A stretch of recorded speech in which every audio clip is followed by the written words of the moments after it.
Got it. In the perspective of a dog. What did you like about this book? So like we said, it's from a dog's perspective, which I have not read from a dog's perspective before. I really liked that it was kind of how I imagine dogs to like talk, and like you especially with all of your dogs at your house. Yeah. It's just like they're so human-like, and you put your voice to them, and you think they're like humans. Yeah. So the cool thing about this book is Enzo thinks he has like the soul of a human. Yeah. So he's talking like how I imagine dogs to talk anyway. Right. Where they're like, they know how you're feeling.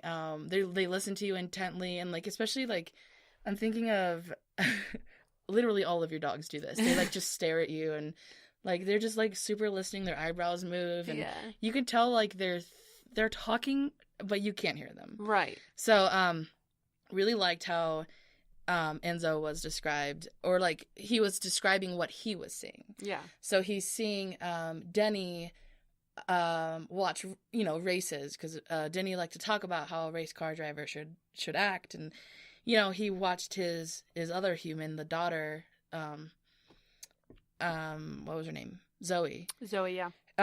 He would like watch her grow up, and he was like, Enzo was like his protector, or her protector. So yeah, it was cute to see that little a relationship between the dog and all of his humans. Right. And I thought it was cute. I think cute is a good word for this book. Yeah, it's like adorable. It's an adorable book. But at the same time, it kind of reflects the realities of life at the same time. Oh, totally. That's good. And so, one of the main things that stood out to me in this book was Enzo the dog had a personality. And a big one. He had a huge personality, but it wasn't different than what I would expect a dog to have. Do you imagine him like hyper all the time? And not necessarily, but he was so thought out on everything that he did. Yeah. That I, like, when I would go home, I was treating my dogs differently, because I was like, oh, I did that too. Like, form perfect sentences to my dogs so that they could learn English, like this dog in this book. Yeah. And he loved racing, and he likes TV, and he likes learning. Oh, I forgot about that. Yeah. Just like different personality traits that my dogs do not have. I know they don't. Your one dog likes Planet Earth, doesn't he? He loves Planet Earth. Isn't that, like, now that you've read this book, isn't it like so like cool to think about what he's thinking about when he's watching Planet Earth? I think about that every day. Well, first of all, he's just a TV dog. Yes. Anytime we put on TV, like we were watching Queer Eye, by the way. Oh my God. Ever. So good. Everyone loves it. I have not met a person who doesn't like that show. Everybody go onto Netflix and watch Queer Eye, because the revamp is so good. I haven't actually gone a week without somebody talking about Queer Eye. It's so good. Everyone's talking about it. I feel like they're all my best friends. I love them. All the men in my life are just progressing as humans. Yes. I want Chris to be on that show so bad. I know. I could see Chris being on that show. Well, shit. And then I'd get like a whole remodel of my house. That's what I said. I was like, Zeb, I'm nominating you just because I want new paint on our house. Like, the part that you cry is like when their wives walk in and they're like, oh my God, my house looks amazing now. Yeah. That's what I want. Exactly. And also to dress nice and like, oh my God, cook. Ugh. Yeah. So good. But I would be screwed if my dog was actually learning English from his watching TV. Why? I think he would have a British accent. My dogs? He watches Planet Earth. You think my pit bull would have an English accent? Can you imagine? What if he sounds just like John Oliver? I would die. I'd love him even more. John Oliver as a pit bull. Like, oh, no, for sure. Linda in accounting. No, Linda in accounting. I could see him doing that. Oh my gosh. Well, so ever since I've been reading this book, I go home and I'm forming perfect sentences to my dogs, first of all. And as I'm doing things, I'm explaining to them whatever I'm doing. And why. As if somebody was actually there. Nice. Like, I'm talking to them as if a human was. And I'm like, stop it, Audrey. Back up. I think it's cute. That's what Denny does with race car driving. I know, but am I going mental? No, I think it's normal to talk to your pets. So to that, Enzo thinks he's a human anyway. Right. So, he like he's convinced he's got the soul of a human. And what was interesting is this dog believes in like reincarnation. Yeah. And he's going to be a human at the end of all this. So he's trying to be a good human anyway. That's why he's taking in all of the information from Denny. Right, because he wants to train for his humanism. Exactly. If that's a word. Which is funny because, you know, they say like dogs a man's best friend. Mm-hmm. And so maybe it makes sense that a dog thinks they're going to become human afterwards because all they do is like hang around humans. That's true. Especially good dogs. Yeah, I'm just thinking of like 101 Dalmatians at the beginning when, like the cartoon one. Yeah. Like the intro when they have the human that matches the dog. You don't remember that? I suck at movies. 101 Dalmatians, like that's the Disney classic. Yep, 100% suck. So anyways, listeners, the intro of 101 Dalmatians when they are just showing dog owners that look like their dogs. It's like a poodle, like a French poodle would have like an old lady with white hair. Yes. I think I know what you're talking about. Puffy hair. Yeah. Those are the reincarnated dogs. Oh, the humans are? Yeah.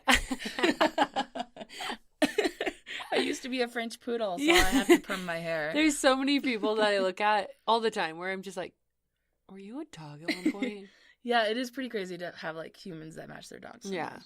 It's super weird.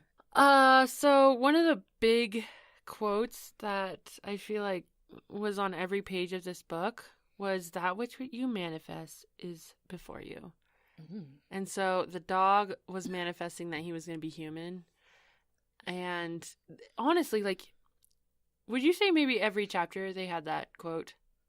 I maybe like variations of it, but for sure, that's definitely a huge theme. Is like what you're doing now is gonna affect your future, right? Yeah, and just speaking your future into existence or whatever.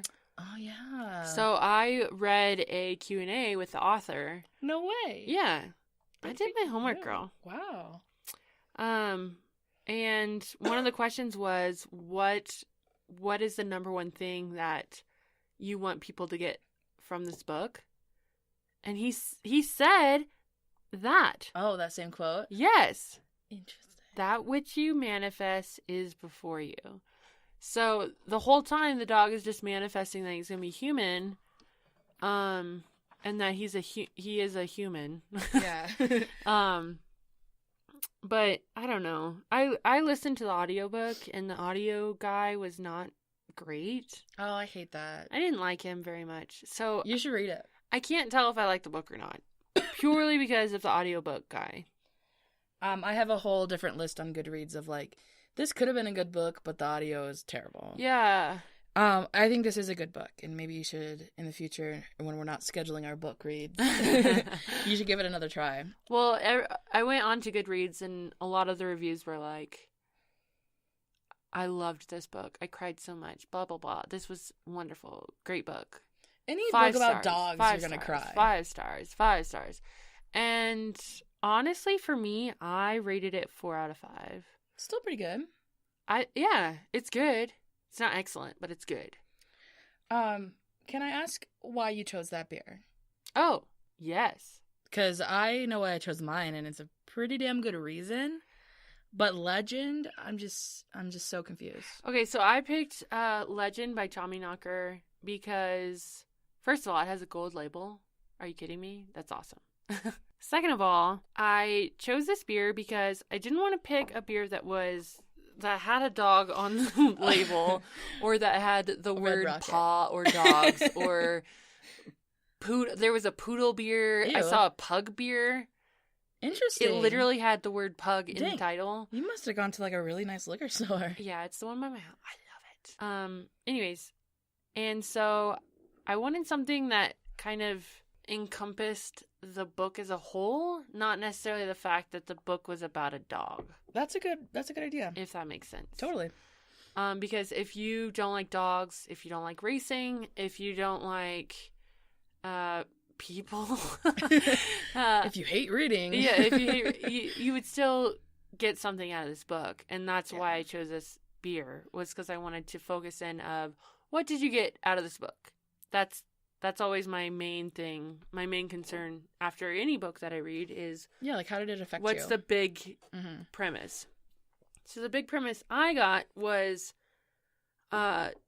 Denny, the dog owner, and Enzo, they had a very rough several years of life. Shit. And they kind of focus on that throughout the book. Yeah. And through that, he was still trying to pursue his dreams at the same time. And so, and his dog had a huge role in Denny being able to work through him finding his dreams. And so I chose to be a legend because everybody wants to be a legend. Everybody wants to be somebody that they remember, or that maybe a history book writes a little paragraph about you. Yeah. You want to make your mark. And that could be maybe one of the reasons why we're doing this podcast, because it is. Our grandkids can listen to it. Yeah, Jimmy. Yeah. Cute little Jimmy. But everybody has that inside of them. They don't necessarily want to do mundane. They don't want a mundane life. And even though you may be doing a mundane job, or you are just going through the motions, the actions that you take, the words that you speak, or with the people around you, you can still be legendary.